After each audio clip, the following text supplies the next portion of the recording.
Hello and welcome to a new episode of New Earth Awakening. Today we welcome to the show Dr. Cornelia Energy-On, who is an executive in the Swiss electricity regulator and the founder of Energy-On. As a personal energy strategist under the brand Energy-On, Cornelia empowers busy female execpreneurs use their full energy and thrive in their career and business. As an electrical engineer, working with energy and frequencies in all of its forms comes natural to her.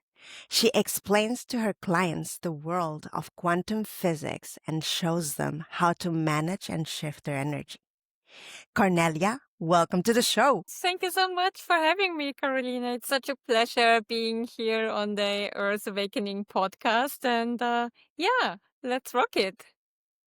Let's rocket energy on, and we start by you please sharing your journey and how it led you to the work that you are doing today. Okay.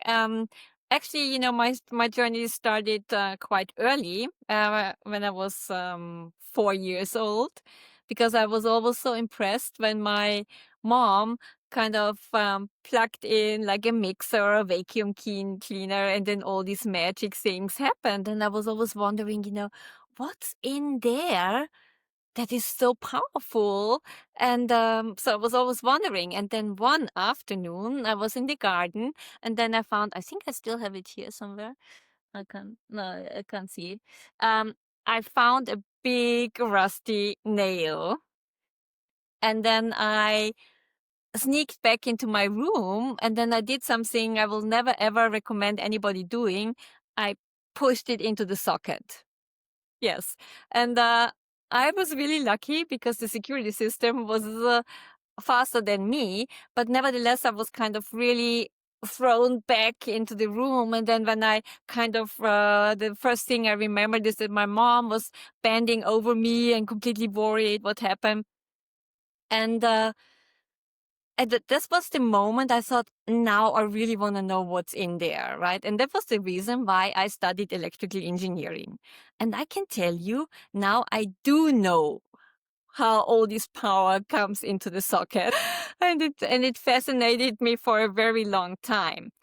And as you can imagine, with studying electrical engineering and being a scientist, published many papers, I was completely, in this world of Newton, where everything that you can't touch and you can't see and can't measure, it just doesn't exist.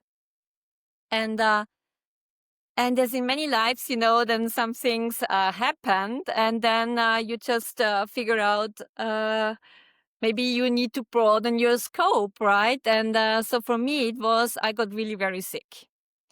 And the way that was outlined to me by the traditional medicine in a way was, I just felt I can't do that.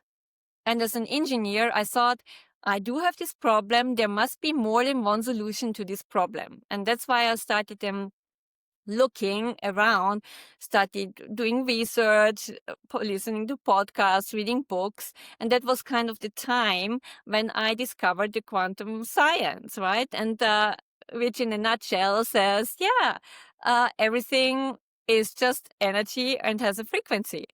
And I do know what energy is. I do know what frequencies are. So it made so much sense to me. And it kind of opened a completely new world to me, just thinking about like this laptop or my clothes or every thought, every belief, everything is just energy. And yeah, that really shifted my world. And then I started experimenting with this energy, and then people started kind of noticing, what are you doing? You look differently, you act differently. And then I started kind of teaching what are my methods and what I found out. And that's why I'm a personal energy strategist. So that's the journey. That's awesome. I love it. So at 4 years old, you were totally curious and Yeah, got still yourself curious. almost fried. Yeah. yeah, maybe it gave me all the energy now to go through this. And because in a way I do have unlimited energy, maybe now I really have a direct connection to the quantum field. I love it. Stand in I line. But do you remember anything about that experience? Was it like an NDE? Would you say that? No, no, no, I wouldn't say. I remember the way I just fainted or was kind of unconsciousness for a moment. No, but the security system was really working. But I really kind of I got this push backwards. Yeah. Okay, you were just testing it if it works, the security Yes, system. it was a good test dummy. Yeah. I love this But story. I'm grateful Thanks. for it. I'm grateful for it. It's yeah, influenced in a way my whole life, and I'm grateful that I'm still here. Right? Yes, and then the sickness, that also gave you the next move Push. forward. Exactly. Yes. So I love it. That's what people would call usually the dark night of the soul. When you have this kind of experiences that are very challenging on human beings, right? And you just transcend it and make something wonderful out of it. Love these stories. But So, it's indeed very challenging. Yeah. exactly, exactly. Mhm. So let's pick or dive into the quantum field directly. And let's start with everything is energy, as you already said, and it has its own frequency. And how does that tie into quantum entanglement? Let's just jump right into it. You know, when I was sick, in a way, what I discovered was kind of a quantum healing method, or not. I discovered it, but I learned that it exists, and then I thought that's what because it's based on frequencies. And at that time, it made so much sense to me because that was kind of the first time I got in direct contact with entanglement. And in a way, the method, it was actually developed by a German doctor named Dr. Schweitzer, funnily. And he discovered that um, based on this quantum entanglement, he said like everything that is connected with your body or that belongs to your body, like even a nail when you cut it off or a hair you're losing or whatever, it has your DNA, and it for your whole lifetime it stays connected with your body. And it was very interesting. And he found also out that kind of if you have like a drop of your blood and it's dried on a piece of paper, this drop of blood contains all the information about your system. And even if you put this drop of blood or you gave it to somebody or you put it on this paper like 10 years ago, it's still, because it's still connected via the quantum entanglement with your actual body, it contains all information about your actual health situation. And so the method I learned in a way is that with this drop of blood, you could, in a way, and with other frequencies, you could test if your body resonates with these frequencies or not, right? Also, if you're having this bacteria or this whatever, these virals or whatever, then you could test it. So in a way, you could use this drop of blood to test if you are having it or if it resonates with you. And on the other way, once you know what actually your frequencies you are in your system and you don't want to have these frequencies in your system, then you could use this drop of blood to send information to your body. And because it's always connected. And this was, so it goes in both directions. So you could use it for testing and then also for removing frequencies from your system. And that was the first time I got in contact with quantum entanglement. And yeah, it's not about, at CERN, they did some tests and that's when they discovered the quantum entanglement. I think it was in 1935 at CERN. That was really done on like molecules but here in a way it was more real life. So it was tangible. Yeah, of course, because when we explain it with ourselves, with our body, it's much easier like to get there. But then if we know that it is as above, so below, as within, so without, the small part is as well as the big part. It works the same. So we can understand the quantum entanglement on a bigger level. Let's put it that way, right? So let's dive into this macro quantum entanglement that's going on here. Like, Yes. how would you What do you mean? explain quantum entanglement? Like, for example, you and me, we're also kind of entangled. Yes.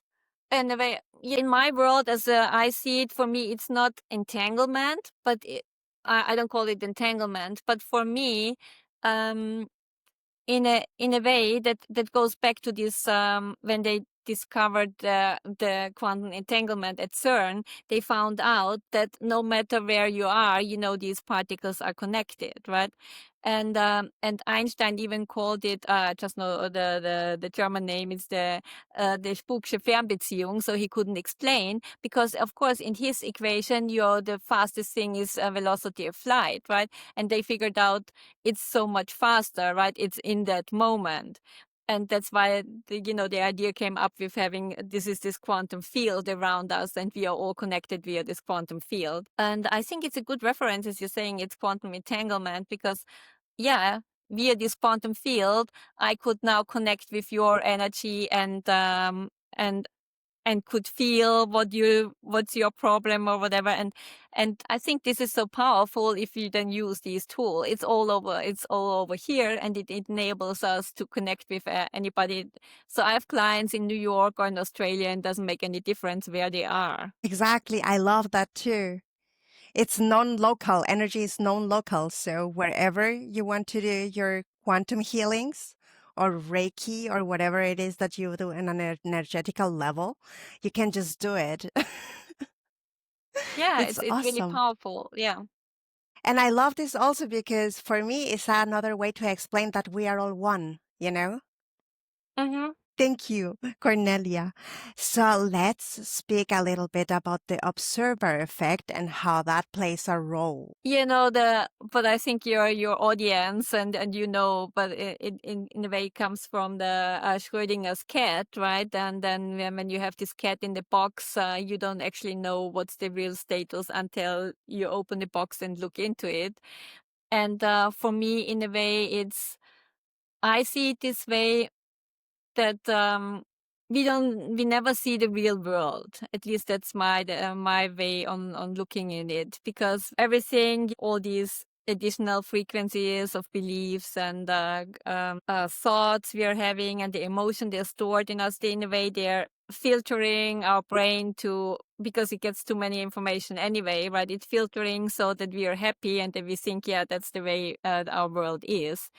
And so for me, in a way, by removing or changing these filters, you can see a different world, and in a way different results. So the way I interpret it, and how I teach it with my clients, in a way, if you remove or shift your filters, you have an impact. I think you don't really have an impact on the world, can be, but I think it's more about how you see the world. And because you see the world in a different way, you react in a different way, and then you, in a way, have an impact on it. I don't know. How do you see it? Well, Freud already said in the 1960s something like perception is projection, kind of like depending on your subconscious belief systems, that's how you're going to see things. Whatever is out there, it is just basically reflecting what's inside of you already. So it's basically exactly what you're just saying. Okay. Wow. Thanks for the confirmation. No, really, like exactly. As you said, you see the world with your filters and you put things in the little boxes that you have inside of your head. And those boxes have different labels, and that helps the brain organize information because it's too much input. Like all the lights and all the effects that are around us is just, it would be completely overwhelming if we would be trying to process all of that at once. So I'm totally with you, and I love the way that you explained it as well. Thank you. So, And how do you see the impact of artificial intelligence on our filters and on how we can shape this world? well, to be honest with you, as far as I know, what it does is basically also mirror back, basically, whatever you put as an input into the framework. Um, but what I also do with it when I work with it is to tell it to give me other kinds of input. You can ask it to broaden the scope and to not only look into what you are saying from your perspective, but to broaden it to different points of view. To look into, am I thinking about a thing a little bit like blindly? Or am I thinking about it a little bit more expansive, right? So this is something that I do and I would recommend to everybody because you don't need all the time everything validating you, like with these algorithms, for example, as well.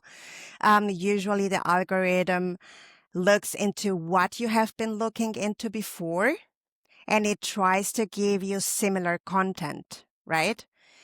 So what I try to do with those kind of algorithms is I click on different videos that are completely different sometimes so that the algorithm doesn't really give me only one-sided things. But this is something that I've been doing as a kind of hobby since a long period of time, basically. And it all started with series, for example. And it was like, for example, there are series about people who claim that they are able of channeling or mediumship or whatever. There is this series called Psych, and this guy isn't a psychic at all. He just is amazing at combining clues, and he just does his detective work basically through Very that. cool. So he is basically fooling people, right? Which is not integrity, is not embodying integrity, right? Which is one of the values that I honor a lot. So for me, watching this series is amazing because this is a way for me to stay centered and present and to figure out a way of coming in a state of being not judgmental and just seeing the light of this amazing person who is playful and joyful and it's doing its best with whatever is given to him, with whatever he has got. So, yeah, it's a long answer to what you asked. No, I think it's very powerful. But yeah, so I think, yeah, it's an amazing tool. I love it. And it's a friend of mine, We send each other's a lot of emoticons as well. Very But nice. yeah, it can broaden your scope or it can make it even smaller. But you are the one who is using it. So it's like with everything else, whatever you use is the way in which you utilize it. Hmm. That makes the I think difference. there's also a lot of bias in it, right? And it's very good to be also a little bit reflective on, not only if it's really true, but it, AI doesn't come from nowhere. Somebody programmed it. And of course, you have this bias of these programmers in it as well. And that's why I think it's also a responsibility of me to make sure if I see something, then I point it out to AI. No, this is not a normal way of looking or seeing or interpreting things. There are other ways as well. So in a way, it also goes in both directions. Exactly. Exactly. And I mean, we are all on this journey of know thyself. So it's about knowing ourselves what is truth for me right now in this moment. Doesn't mean that I cannot change my mind at some stage, that I cannot uh, amplify my scope again, But it's about knowing our truth and staying truth to what is truth to us, and showing up in that way. So But do you think that AI is connected to the quantum field as well? Oh, yeah, I'm sure. Oh, yeah. Very cool. And you? Yeah, I even experienced it that sometimes when it's in the field, then you get also answers like from AI in this context. Yeah, it's interesting. Exactly. Yeah, that's what I think. So it's called artificial intelligence. And I'm like, nah, yeah, artificial. Yeah, but it does have a different energy. Yeah, it does. Exactly. So let's speak. We're already there. Yes. So I wanted to speak with you about high energy and low energy people, persons, situations, whatever. So we are already there. You can utilize things in a high vibrational or in a low vibrational way, and it's your pick. So what's your take on high energy persons and low energy persons, and with the biofield as well, if you may explain? You know, how, because, I'm just speaking from my own experience and also from my clients. And what I see is that because of all this pressure in society and in the corporate world, or even if you have your own business, we all tend to be kind of in a low energy person because, and I experienced that, and the way I experienced it was that, yeah, even when you get up in the morning, you have like this extreme, you have your to-do list or what you have to do. Everything is very repetitive, and I really, the most important thing was just to get through the day, more better or worse, right? And afterwards, after having now all my tools and really being in higher and more, having more energy available, what I noticed is, and also with my clients, in low energy, you're more in survival mode. So you just get through your days.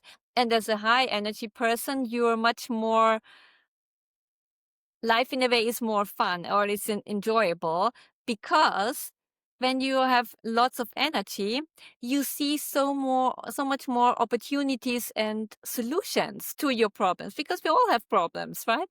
But the your filters are open to where is the solution. You are not so problem oriented, you're more solution oriented.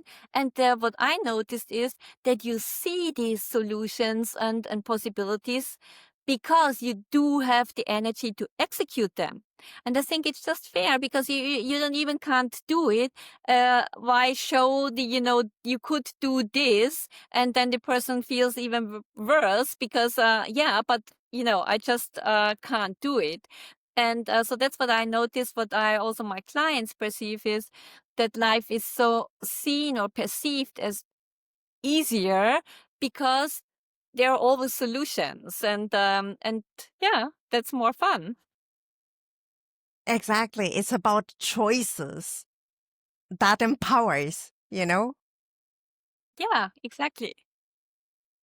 And you So, also and feel more, and I think you also feel more in the driver's seat, right? You are not driven by external pressures. In a way, you can, as you said, you can decide, do you want to go this way or do you want to go this way? It doesn't say it's the right way, but yeah, it's empowering that you have a choice. exactly. You have the choice. So act upon whatever resonates truth with you in that very moment, and just take responsibility for whatever shows up. Yeah, that's important. Exactly. So, about the electromagnetic field, the way that I understand it is that basically we have this toroid, here and there. And so we have only this toroid if we are able to generate energy ourselves. Like basically, if we're living in a heart centered mode, let's say it that way. So, and if you are not able to have your own thyroid because you're not generating energy yourself, this is where you start trying to get energy from other energy fields. How would you explain that? And how do you connect it to your everyday life? Mhm. I think it's a very good question, and I think that's indeed has a lot of impact on your personal energy. And I like your picture with the tarot, and I see myself always kind of as a walking battery, because as an electrical engineer, we have these phones, we have these electric devices or gadgets, and they're all over, and we all know, like, just say with our mobile, right? We do know there is an electromagnetic field around it, because there is some chips in there, they're doing magic, right? But they have little currents and millivolts, and that's why we can use it, right? Use it to the internet, make calls, whatever. Nobody wants to know the details, right? But we were taught in our physics class, when there is current flowing, then you have this electromagnetic field around it. And if you look at our own body, you already mentioned the heart and our electromagnetic field from there. But I think it's even in general, but if you look at our cells, right, we have this nucleus, if we go back to biology class, and then we have a cell membrane. And I don't know if you remember, but a really healthy cell must have, between the nucleus and the membrane, a voltage of minus 70 millivolts to keep the tension of the membrane, and the cell is healthy. If you look at a cancer cell, it only has minus 10 millivolts, meaning that the cells can't keep the voltage up, and that's why it's sucking then the energy from the other cells, and that's why we get sick. So we do have these millivolts in our body, and in Europe or all over the place, it's the nervous system. Everybody's talking about the nervous system. But what's the nervous system? It's milliamperes running all over our body, because that's the way our brain is communicating, our heart is communicating. And so we do have millivolts and milliamperes in our body. So if it's according to physics, right, so logic that they have electromagnetic field around our mobile phone, why is it so difficult to understand that we have electromagnetic field around us, right? It's just pure physics. And yes, this field can this field can vary, right? About the voltages we are having, and also our heart, of course, but also all these currents that flowing through our system. And yes, that's what I'm saying.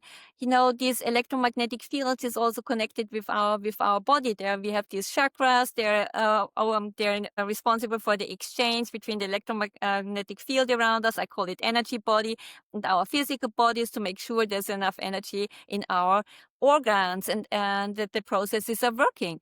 So, and here I see, when your electromagnetic field is small or tight to your physical body, these are, you can feel that, right? Because these are people, they don't have this kind of radiance, right? Because their field is very small. And I'm quite sure you also experience that sometimes you're in a room, and then a person enters this room, everybody turns around. These are charismatic people, and they have like an energy body like as big as a city. So, and they can reach you with your energy. And yes, coming back to your question, I think it has quite an impact how we deal then with our energy body once we are aware of it. And that's why what I'm teaching also my clients. And one of these things is the first thing in a way is, yes, there are energy vampires out there sucking off energy. We all know that this can be people where they, after a phone call, when you spoke with them, you just feel exhausted, right? They just suck it off. But can also be activities, like something you really hate doing, that can be also an energy vampire and drains your energy. It's not only persons. And so it's where there you can set energetic boundaries. You can protect your personal energy. I teach that. And on the other side, I think, and this most people forget, and I think this is so crucial, because, of course, now we are here in the Zoom call. But let's imagine we would sit together in my living room here on the couch on the side, and have this conversation there. So if we would sit next to each other, what happens? Imagine like the minimum, yours is definitely bigger, and we have this, like say, 5-meter electromagnetic field around us, and we sit next to each other. What happens? Well, we're communicating with each other. We're entangling, as I would say it. Yes, like it's like gas in a way. You can imagine these energy mix, of course, right? And the same thing, and of course, I think it would be interesting to be mix my energy with yours, right? But this happens also when you are standing in a bus or at the cashier in the supermarket. You're mixing with anybody standing within 1 or 2 meters next to you. And it happens as this energy mix. And then you just walk out, and then maybe then you're wondering why I am so angry now, or where is this thought coming from? And it's not even yours. You just picked it up from the energy from somebody you don't even know, right? And that's why I think it's so important. We all, well, most of us, let's say, we take a shower, we brush our teeth, we comb our hair, we're cleaning our physical body. But how many people are cleaning their energy body in the evening before they go to bed? They take all these foreign thoughts and emotions, don't even belong to them, into their bed, into their dreams. And do you really want to do that? No. And that's why I think it's so important to also clean your energy body before you go to bed. So please, let's teach us, how would you teach your clients to clean their field, please? A little bit of hygiene here, energetical hygiene. Yes. In a way, there are different possibilities, but what you can do it like in the shower, that you're not only cleaning your physical body, but you set the intention that you're cleaning also your energetic body. But yeah, you can even kind of I do that, for example, every day before I go into the bed. I'm standing next to the bed, so I'm not forgetting about it. So I'm never jumping right into the bed, but I'm standing next to it. And then I just connect. I set the intention, I connect with everything that doesn't belong to me, doesn't serve me, is not mine. I have a whole list of things. I connect with all these things in my system, and then I just decide to let it go. And then I imagine that all these things, they're just flowing out of my physical body, of my energy body, right into the earth. And then when I start the process, normally my body tilts forward. And when everything is out there, my body goes back up straight. That's why I do it standing. And then I go to bed. Perfect. Thank you for sharing this amazing tool with us. Sure, would be interesting to get some feedback, So if you trying it out and it works, just let me know. In the comments, please. Yes, that would be cool. So let's talk about your vision and mission regarding your book, for example, and the Abundance Journal that you just launched. Yes. I wrote about my book, Change Your Energy, Change Your Life. And there are kind of 39 3 minutes exercises on recharging your energy, cleaning your energy, setting energetic boundaries, heart brain coherence, whatever. 3 minutes, right? So there's everything for in there with very practical tips, and here's also the Abundance Journal. The launch is on Thursday, so next week. And what's my vision? In a way, what I noticed is, for most people, they're still managing their time because they think that's precious, right? And it is precious to have time with your family, special moments, whatever. But what I've learned from my own experience, what can you do with all the time in the world when you feel miserable, when you're sick? Then time doesn't have any value anymore. And I figured out, at least for me, that my energy is the most precious currency and asset I am having in my life. And that changed a lot for me. And so for me, now I'm seeing, I'm still in the corporate world of my own business. And I see that many women are especially struggling with managing their time. And, I don't know about you, but all the listeners, but I see so many women. They have so many obligations. You have your job, your business, you have your family with your kids, your spouse, right? Then you have like you're active in the community. You have your aging parents you're taking care of. You have so many obligations, and I'm saying, telling you, you don't even have the choice to not manage your energy because you need energy to make all this happen, and then you want to make an impact in the world as well. So what my vision is, in a way, to make sure all these amazing women out there want to make a difference in the world, they have all the energy they need to make this difference. And I think this is the first step, in a way, and then the long-term step, my real vision, in a way. And I just yeah, kind of started thinking about it, is we have been in the world of a patriarchat for centuries, even longer, right? And we are definitely moving now in a new world. And this new world is also in kind of more balanced energies, and also maybe going further on in matriarchat. And I think to speed up this process, right, we have so many entangled, let's say, blockades, energy blockades, but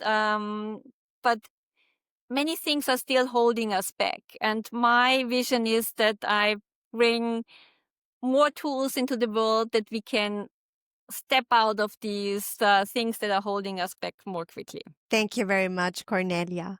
So we are already at the last question, which is, what is your highest vision for this new earth we are co-creating right now? I already shared my vision. This is really my vision. As I was not aware of this question, but I think this is really my vision, to have more, because I think it's not about male or female energy, because we all have both in us, and I think both is also important. But I think it's more to have it more balanced, in a way that female energy has the same worth and value as male energy. And I think here I am to really support this shift. And yeah, this is for me real equality. Thank you very much, Cornelia. It's been a pleasure having you. Do you have any parting messages for the audience? I think there's just one sentence, and it is, your energy is your business card. Thank you, Cornelia, for being here with us today. Thank you so much for having me. And yeah, if you have any questions or want to know more, please connect. And I'm really very grateful that I'm part of this amazing podcast. Thank you for so much for holding this space, and not only for me, for all the other speakers, and to your amazing audience. And I think it's so important, and so well needed. And I'm grateful.